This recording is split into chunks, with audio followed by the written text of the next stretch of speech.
Welcome to North Metro TV News, and thank you for joining us. I'm Rusty Ray. First up today, Blaine city leaders recently approved more than $4 million for improvements to the nearly 20-year-old City Hall.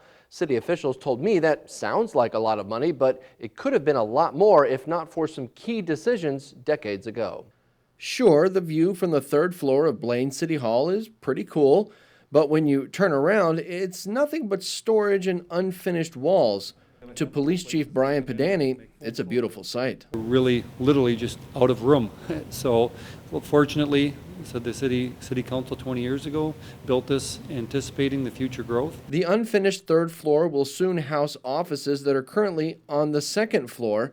On the second floor, we'll move some police operations, which Padani said are pretty cramped right now. We've had to build out things that were previously storage spaces that were literally closets and things. We've had to build those out as offices just to have workspace for people to work in. They're also low on space to store important equipment for the nearly 7 dozen officers and evidence from years of cases. We are restricted by state statute and by case law that says how long we have to keep items of evidence, for instance, and we are out of space literally to store them. The plan elsewhere is to keep the customer service desk in the lobby that went up at the beginning of the COVID shutdown. It will be staffed by members of multiple departments so that they can either help you, period, and you're done, or point you in the right direction. The city also hopes to provide more community spaces and a better environment for the hundreds of employees. We want to be an employer of choice. We want to be a welcoming place where we can attract really good employees to work for the city of Blaine